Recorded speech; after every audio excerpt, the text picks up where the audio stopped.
자, 여러분 안녕하십니까? 여러분 우리 이번 시간에는요 간평사 2011년도 기출문제 36번서부터 40번까지 한번 풀어보도록 하겠습니다. 자, 36번은 솔로우 경제성장 모형이네요. 솔로우의 단순 경제성장 모형에서 총 생산함수가 이렇게 주어져 있어요. 이렇게 되어 있을 때 다음과 같은 조건이 주어진 경우 균제 상태에서 1인당 국민소득의 값을 구하세요. 이렇게 돼 있습니다. 여러분 우선 솔로 모형에서는 1인당으로 바꿔야 되는 거 알고 계시죠? 자, 기본적인 그림의 형태는 어떻게 돼요? 이렇게 되는 거지. 여기 보시면 이렇게 돼서 여기 Y, 여기 K죠. K. 이렇게 1인당 자본 이렇게 되고 여기 Y 이렇게 됩니다. 자, 그러면 이게 이런 식으로 Y는 FK 이렇게 되는데 그 다음에 여기서 이제 1인당 저축에 따라서 자본에 대한 공급이 결정돼요. 그래서 SFK 이렇게 되는 것이고 그 다음에 여기 나와 있는 것처럼 이게 결정되죠. 이렇게 이게 뭐야? 자본에 대한 수요 느낌으로 보시면 되겠습니다. 그래서 N 그리고 감가상각 뭐 델타로 쓸까요? 델타 기술진보 있으면 이렇게 돼서 K 이렇게 되는 거죠. 자, 그러면 1인당 균제 상태는 여기서 결정이 되는 것입니다. 이렇게요. 이해되세요? 그럼 1인당 소득을 구하라고 그랬잖아요. 여기서는 1인당 소득은 요걸 찾은 다음에 여기까지 요 생산함수의 값을 대입을 해야 돼. 그래서 1인당 균제 상태에서 1인당 자본, 1인당 소득 이렇게 되는 것입니다. 이걸 먼저 구하고 그걸 여기다 대입을 해야 돼. 자, 우선 1인당으로 표현하게 되면 이거 다 루트 속에 들어가 있는 거 아시겠죠? Y는 2가 되고 루트 LK 이렇게 되는 건데 자, 1인당으로 표현해야 되니까 이거를 L로 나눠주면 됩니다. 이걸 전체를 L로 나눠주면 되는 거죠. 그럼 이게 루트 L 이렇게 쪼갤 수가 있어요. 이해 가시죠? 자, 이거는 루트 L 이렇게 쪼갤 수 있잖아요. 자, 그러면 얘가 소문자로 바뀌는 거지. 1인당 소득은 그 다음 얘가 2 그리고 요거 보시면 얘랑 얘 지워져. 그러면 루트 K 이렇게 되는 거 알 수 있습니다. 자, 그럼 여기가 우리가 우선 A라고 하면 1인당 균제 상태를 구한다라고 하면 델타 K가 제로가 되는 점을 찾아야 돼. 되십니까? 그러면 SFK 빼기 여기 보시면 인구 증가율은 없어. 그리고 뭐 감가상각률 그리고 뭐 이런 것들 다 체크를 해야 되는데 감가상각률은 0.1 이렇게 있습니다. 인구 증가율 감가상각률 K는 빵 이렇게 돼야 돼. 자, 그러면 여기다가 필요한 정보를 넣어봐요. S라는 게 저축률 아니겠습니까? 0.2 이렇게 되고 인구 증가율 아니겠습니까? 빵. 그 다음에 여기 델타 감가상각률 0.1 이렇게 된 것이죠. 이해 가십니까? 자, 그러면 요게 이제 제로 값을 찾는 거야. 제로는 0.2. 요 K가 요거잖아. 요걸 집어넣어야지. 그래서 2에다가 루트 K 이렇게 들어가고요. 빼기 되셨죠?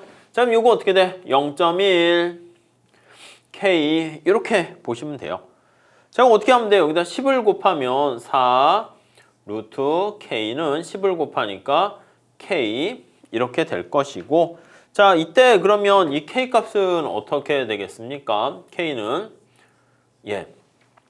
어떻게 16이면 되지 않을까? 16이면은 4, 4, 16 16 이렇게 되겠네. 16 그럼 얘가 16일 때 이렇게 델타 K가 되는 거 알 수 있고요. 16을 여기다 집어넣는 거야. 16을 여기다 집어넣게 되는 거죠. 이렇게 16을 여기다 집어넣으면 4, 2, 8 이렇게 되는 거 알 수가 있습니다. 자, 그래서 답은 여기 8 이렇게 되는 거죠. 이해 가세요? 요 계산하는 솔로 모형은 우리 시험에 자주 출제가 되니까 좀 잘 여러분들께서 정리를 해 주셔야 되겠습니다. 그 다음 봅시다. 자, 37번 경제성장 관련해서 이번에는 내생적 성장 모형입니다. AK 모형 이렇게 되어 있는 것이죠. 자, 이거는 우리가 1인당으로 표현하게 되면 이거 L로 나눠주는 거야. 스몰 y는 A는 상수니까 상관없고 AK, 이게 AK 모형인데 앞에서 본 솔로 모형에서는 우리가 한계 생산이 1인당 자본의 한계 생산이 체감해서 그렇게 밑에서 봤을 때 오목하게 되는데 이 경우는 어떻게 됩니까? 이런 식의 형태가 되는 거잖아요. 그렇죠?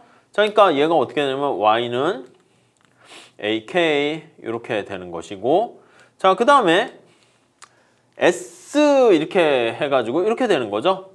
그래서 S, FK 하는 것은 AK 이렇게 돼요. 그 다음에 인구 증가율과 관련해서는 또 이렇게 되는 겁니다. 인구 증가율, 감가상각률, K 이렇게 된다고요. 자, 그래서 1인당 자본이고 1인당 소득 이렇게 됩니다. 다음 설명 중 옳은 것만 모든 고른 것은 이렇게 나와 있어요. 자, 우선 기억 한번 볼게요. 기억. 자본의 한계 생산이 일정하다. 그쵸? 1인당이라 해도 되고 마찬가지입니다. 그래서 MPK 대문자로 써도 되고 소문자인 경우도 마찬가지입니다. A로 일정하다라는 거 알 수가 있어요. 기억 들어가야 되겠죠? 다음에 자본량이 증가할 때 생산량은 증가하게 된다. 여기 K가 증가하게 되면 Y가 증가하는 거잖아. 그 얘기를 얘기하는 거야. 그러니까 K가 증가 시 네, Y는 증가한다. 대문자도 마찬가지입니다. 자, 그런데 여기 보시면 노동이 증가할 때 노동은 여기 안 들어가 있습니다. 노동은 배제되어 있다는 거 알 수가 있죠. 자, 그리고 자본의 증가율과 생산량의 증가율은 같다. 여러분 이거 마찬가지야. 대문자로 써도 되고 소문자로 써도 되고 지금 대문자로 쓰게 되면 자, Y의 증가율은 어떻게 됩니까? 국민소득의 증가율은 곱하기는 더하기로 되는 거 아시죠? 그래서 A분의 델타 A 더하기 저기 나와 있는 것처럼 K분의 델타 K 이렇게 됩니다. 자, 이때 아시다시피 얘가 어떻게 돼? 얘가 그치? 얘가 증가율이 빵이다 라는 것을 알 수 있습니다. 그렇죠? 자, 그러면 여기 나와 있는 자본의 증가율은 여기 소득의 증가율과 같다라는 것을 확인할 수 있겠죠. 자, 그러니까 리을이 맞다 이렇게 보시면 되겠네요. 그래서 기억, 니은, 리을 이렇게 되는 거 확인할 수 있겠습니다. 이해 가시죠? 네, 그렇게 보시죠. 자, 다음 볼게요. 38번 한번 보겠습니다. 자, 구매력 평가설에 대한 설명으로 옳지 않은 것은 이렇게 나와 있어요. 자, 구매력 평가설은 우리가 경상수지 교역이 되는 상품을 대상으로 해서 장기에 우리가 살펴보는 그 모형입니다. 자, 그래서 장기에는 어떤 물가, 일물일가의 법칙이 성립한다는 가정하에서 빅맥지수로 얘기하죠. 국내에서 판매되는 빅맥의 가격이 해외에서 판매되는 빅맥 가격과 관련이 있는 거야. 그래서 이걸 이제 우리가 변화율로 나타내서 환율의 변화율 이렇게도 쓰게 되는 것이죠. 그래서 이런 식으로 나타냅니다. 그래서 F라는 것은 foreign 해가지고 해외 물가에 나타내는 거예요. 자, 우선 첫 번째 일물일가의 법칙이 성립한다. 그랬을 때 우리가 성립하는 거야. 똑같은 빅맥이라는 햄버거가 있으면 전 세계 어디서나 가격은 하나만 존재한다라는 그런 상황이 깔려 있는 거죠. 2번 절대적 구매력 평가설이 성립하면 국내 인플레이션율과 해외 인플레이션율은 같다? 아니, 요게 성립하게 되면은 국내 인플레이션율이 요거잖아요. 요거 파이라고 쓸게요. 국내 인플레이션율은 그쵸? 요거 해외 인플레이션율이야. 해외 인플레이션율과 얼마만큼 차이가 난다? 요만큼이 차이가 난다. 이렇게 보시면 돼요. 그러니까 항상 같은 게 아닙니다. 다음에 절대적 구매력 평가설이 성립하면 이게 성립하게 되면 우리가 실질 환율은 어떻게 되냐면 저거를 P에다가 이렇게 식을 구할 수 있는데 여기서 얘를 P로 나눠주는 겁니다. 얘를 P로 이렇게 나눠주는 겁니다. 자, 그러면 요거를 우리가 실질 환율 이렇게 나타낸다고요. 그래서 이 실질 환율은 어떻게 돼요? 1 이렇게 된다. 이렇게 보시면 되겠습니다. 오케이. 다음에 자, 무역 장벽이 높을수록 구매력 평가설의 현실 설명력은 감소한다. 그렇습니다. 무역 장벽이 없어야 돼. 그리고 비교역제 이런 것들도 없어야 됩니다. 지금 구매력 평가설이라는 것은 전 세계 전체에 대한 구매력이 똑같다라는 거잖아. 그렇기 때문에 무역 장벽과 비교역제가 없을수록 성립이 되는 겁니다. 그래서 이게 한계라고 볼 수 있겠죠. 자, 그래서 2번이 틀렸다. 이렇게 보시면 되겠습니다. 오케이? 이해 가시죠? 자, 다음 문제 봅시다. 자, 39번. 다음 가로 안에 들어갈 내용이 순서대로 올바른 것은 이렇게 나와 있습니다. 자, 제이커브 효과라는 것은요. 보통 우리가 어떻게 되냐면 이렇게 된다는 것이죠. 자, 시간이 흘러가. 이게 타임이야. 흘러가는데 이쪽 수직축이 이제 경상수지야. 그래서 경상수지. 자, 근데 우리가 이제 경상수지에서 평가절하를 실시한 거야. 평가절하를 실시하게 되면 자, 요 시점에서 우리가 어떻게 하면 평가절하 환율 인상이니까 경상수지가 이렇게 증가하는 쪽으로 가야 되거든. 이런 궤적으로 가야 된다라는 것을 알 수 있습니다. 그래서 여기가 바로 평가절하 시점. 네, 이렇게 돼야 된단 말이죠. 근데 처음에 평가절하 했는데 경상수지가 흑자가 되는 게 아니라 이렇게 적자가 돼. 왜요? 왜냐면 경상수지가 초기에는 환율 인상이라 해야겠네. 환율이 상승하게 되면 초기에는 경상수지가 악화가 되고 시간이 지나면서 점차 이렇게 다시 증가하게 된다. 이게 J자 같이 생겼잖아. 그래서 제이커브 효과다. 이렇게 얘기합니다. 네, 이해 가시겠습니까? 왜 이렇게 되는데? 그러면 이거는 그거잖아. 탄력성 가지고 얘기합니다. 수출 수입과 관련된 수출품에 대한 가격 탄력성과 수입품에 대한 우리 수입제에 대한 외국 사람들에 대한 우리나라가 수입하는 상품에 대한 가격 탄력성. 그게 처음에는 비탄력적이야. 그래서 우리가 가격이 하락하게 되면 사람들이 아시다시피 이렇게 P 곱하기 Q 이게 총수입 이거랑 똑같습니다. 직관적으로 보시게 되면 가격이 하락했는데 이게 소비량이 조금밖에 안 느는 거야. 단계. 그러니까 총수입이 하락하는 거죠. 이거랑 똑같습니다. 근데 시간이 지나면서 가격이 하락할 때 여기 나와 있는 것처럼 이 Q가 빠르게 증가하게 되면서 얘가 증가하게 되는 거 알 수가 있습니다. 이해 가시겠죠? 네. 그래서 답은 이렇게 1번 이렇게 정리하시면 되겠습니다. 자, 그 정도 봐주시고 다음 볼게요. 다음에는 ISLM 관련한 BP 곡선까지 얘기한 겁니다. 다음은 국가 간의 자본 이동이 완전하게 되어 있는 소규모 개방 경제 하에서 해외 이자율이 10으로 항상 일정하대. 그러니까 우리가 ISLM BP를 지금 구하려고 하는데 그래프 자체가 이런 식의 형태가 되어 있는 거야. 이렇게 보시면 국제시장에서 여기 보시면 R이 이렇게 일정하게 되어 있는 거죠. 10 이렇게 되는 거야. 그러니까 쉽게 얘기하면 이게 BP 곡선 이렇게 되어 있는 거죠. 이해 가십니까? 자, 그랬을 때 여기가 Y가 되고 여기가 이제 R 이렇게 되어 있는데 자, 여기서 ISLM의 균형식을 찾아볼게. 이게 IS 요게 LM 이렇게 찾아보시면 되겠습니다. 자, 그랬을 때 여기 보니까 통화량을 20만큼 증가시켰을 때 통화량의 증가 전과 후의 균형민 소득의 차이가 어떻게 되니? 이렇게 보시면 돼요. 이게 좀 난이도가 있습니다. 어려운 건 아닌데 자, 통화량을 증가하기 전 before 한번 상황을 살펴보도록 하겠습니다. 자, 그러면 IS 곡선식을 찾으려면 Y는 C, I, G 수출 빼기 수입 해서 X 마이너스 M 이렇게 합니다. 자, LM도 한번 대입해서 구해보세요. 화폐 수요, 화폐 공급 이렇게 있잖아. 실질적인 화폐 공급하려고 P 이렇게 나눠서 하게 되는 걸로 보시면 되겠습니다. 실질적인 화폐 공급과 실질적인 화폐 수요 이렇게 보시면 되겠어요. 네, 이해 가십니까? 자, 이거 푸시면 어떻게 돼? 이거 푸시면 이거 한번 이꼴 넣어서 대입을 해 보시면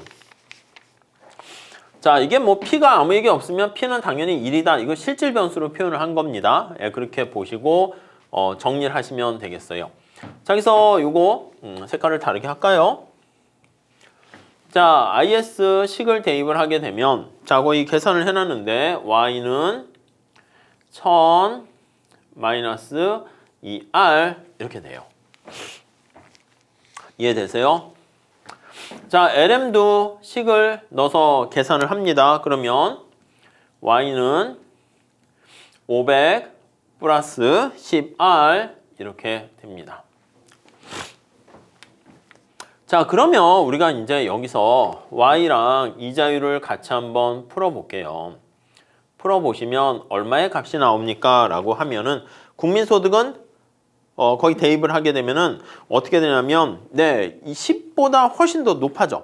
근데 되게 재미난 거는 국제시장의 이자율은 10으로 항상 일정한데 Y가 얼마가 나오냐면 Y 값을 계산하면 600 거기 보시면은 Y는 그 이상이 되는 거예요. 그래서 이렇게 할게요. 거기 밑에 해설에는 직접 계산을 하지는 않았습니다. 그래서 계산을 하지는 않았고 IS와 LM을 계산하면 이렇게 되는 거야. IS, LM 이렇게 되는 거야. 이게 LM이고 IS 네 이렇게 되는 것입니다. 이해하시겠습니까? 자, 그러니까 요거 넘겨버리면 500 해가지고 500은 여기 보시면 12R 이렇게 되는 거야. 자, 그러니까 R 자체가 여기 보시면 10 이렇게 되었을 때가 120 되니까 10보다 훨씬 커. 이 위에 있단 말이야. 이렇게 되는 거죠. 자, 지금 이렇게 되어 있는 상태에서 정부가 통화량을 20만큼 증가시킨다라고 할게요. 요때 국민소득이 얼마인가? 그거까지 사실 뭐 구하셔도 되는데 여기서는 그게 포인트가 아니어서 그냥 초점을 빼버렸어요. 여러분들 그거대로 한번 보세요. 통화량을 20만큼 증가시킨다면 이렇게 나와 있는 거야. 자, 그래서 여기 통화량이 어떻게 되냐면 원래 100이었었는데 요게 120으로 증가한다면 이렇게요. 그러면 LM 곡선이 우측 이동하는데 어디까지 가게 됩니까? 라고 하면은 자, 이렇게 이동하는 거야. 여기서부터 이동하는데 여기까지 이렇게 이동을 하게 돼요. 계산을 해보시면 이렇게 이게 LM의 제로 이렇게 됩니다. 좀 복잡해요. 그래서 이제 사실 이게 원래는 균형 상태 이게 BP가 없으면은 그냥 국내 시장이 이렇게 돼서 여기가 우리가 LM의 우측 이동해서 국민소득이 이렇게 된다라고 얘기할 텐데 자, 포인트는 얘가 항상 해외 이자율이 10으로 일정해요. 그럼 국제 수지가 지금 이 상태는 여기 A던 B던 A와 B는 BP 곡선 위에 있으니까 국제 수지가 흑자 이렇게 돼 있는 상태야. 흑자. 이해되시죠? 자, 근데 통화량을 증가시켰는데도 이렇게 된 거야. 자, 그랬을 때 국민소득이 얼마나 증가하겠니? 라고 보는 건데 여기 상태가 얼마냐라고 하면 요 10을 여기다가 LM에다가 대입을 합니다. 그럼 요게 600이고요. 여기 상태는 800 이렇게 돼 있어. 여기가 600이고 여기가 800 이렇게 돼 있고 여기에 해당하는 게 이제 어떻게 되는 거냐면 여기에 해당하는 게 700 이렇게 돼 있습니다. 700 이거 좀 공간이 좀 그러네. 네, 이렇게 합시다. 여기가 700 이렇게. 지금 뭘 얘기하는 거냐면 이게 변동환율 제도인지 고정환율 제도인지를 언급을 안 했습니다. 여러분 잘 보시면 우리가 이제 환율 제도에 대해서 얘기할 때 변동환율 제도면 어떻게 돼요? 변동환율 제도면 환율이 오르락 내리락 변합니다. 그러면 이때는 IS 곡선이 오르락 내리락 변하지만 LM은 고정 이렇게 돼 있는 거라고요. 이해되십니까? 자, 근데 만약에 고정환율 제도다라고 하면 고정환율 제도는 환율이 고정돼 있는 거야. 그러니까 이거는 통화량을 증가시키기 전이고 이건 증가시킨 후인데 환율이 고정돼 있으면 IS가 고정돼 있고 LM이 움직이는 상황이 되는 거예요. 자, 그러니까 요 A점 상태는 지금 뭐냐면 before야 통화량을 증가시키기 전 before 상태가 되고요. 요 B는 통화량을 증가시킨 이후에 애프터 상황이 되는 거예요. 자, 취지만 잘 보세요. 자, 그러면 우리가 봤을 때 고정환율 제도에서는 IS가 나 안 움직여 이렇게 돼 있단 말이야. 그럼 변동환율 제도, 고정환율 제도에서는 LM이 움직이잖아. 그러면 지금 A점이었었다가 만약에 정부가 통화량을 증가시키기 전이라 할지라도 어떻게 수렴됩니까? 라고 하면요. 이쪽으로 이렇게 수렴이 된다고요. 자, 다시 고정환율 제도에서는 A점에 있으면 가만히 있으면 국제수지가 균형이 아니잖아. 그렇기 때문에 이렇게 이동해서 여기로 가게 됩니다. C라고 할게요. 자, 그럼 before 상태에서는 현재 A 상태였었는데 얘 가만히 두면 어떻게 됩니까? 하면 C로 가게 돼요. 근데 이거는 어떤 상황이다? 밑에 나와 있는 것처럼 고정환율 제도에서 얘기하는 거야. 자, 그래서 만약에 통화량을 이렇게 증가시킨 B 상태에서도 가만히 보면 이렇게 저절로 이동을 하는 거야. 그러니까 여기 A 상태일 때도 여기 국민소득이 저절로 LM이 우측으로 이동해서 국민소득이 800으로 증가하게 되고요. 이 상태일 때도 이렇게 있다가 이쪽으로 증가하게 되는 것을 알 수가 있습니다. 그러니까 무슨 말씀이냐면 고정환율 제도에서는 애시당초 국제수지까지 균형을 나타내려고 하면 언제나 A도 그전 상태였는데 균형 상태로 가게 되고 B도 균형 상태로 가서 C점이 그냥 가만히 원래 있는 균형 상태가 되는 거야. 이해 가세요? 무슨 말씀인지? 그러니까 A는 국제수지 불균형이잖아. 그래서 국제수지 균형까지도 고려한 상황으로 보면 A에서는 저절로 C로 가게 되고 통화량을 증가시켜봤자 B점이 되는 건데 B점에서도 가만히 있으면 C로 가게 되니까 정부가 통화량을 증가시키던 증가시키지 않던 800에서 여기 보시면 before에서 이렇게 C로 가거나 B에서 저절로 C로 가기 때문에 여기요. 변화 전과 변화 후를 비교하는 건데 효과는 어떻게 된다? 하나도 없다. 이렇게 보시면 돼요. 그래서 이제 답은 원래 1번 이렇게 된 거죠. 이건 이제 고정환율 제도에서는 그렇게 되는데 어떻게 보면 약간 응용하려고 했는데 너무 응용하다가 이상하게 돼버린 거야. 변동환율 제도라고 하면 어떻게 됩니까? 만약에 변동환율 제도다 그러면 지금의 A라는 균제 상태는 국제수지 흑자잖아. 그때는 IS가 이동하니까 IS가 좌측으로 이동을 하게 됩니다. 이해 가세요? 그러니까 변동환율 제도에서는 A점이 아니라 A-라고 할게요. 충격이 있기 전에 A-점이 되는 것이고 자, 그럼 통화량을 증가시켜. 그럼 통화량을 증가시키면 LM이 이렇게 LM1으로 가요. B점이 된단 말이야. 그때도 어떻게 돼? IS가 움직이잖아. 변동환율 제도. 그러니까 IS가 움직여서 IS가 좌측으로 이동하니까 B-로 이동을 합니다. 그래서 통화정책을 쓰기 전에는 A-점에 해당하는 600이 균형 상태가 되어 있다가 만약에 통화량을 20으로 증가하잖아? 그럼 새로운 균형 상태, 균제 상태는 B-가 돼. 그러니까 이렇게 700으로 가게 되는. 그래서 100만큼 증가하게 되는 것을 알 수가 있습니다.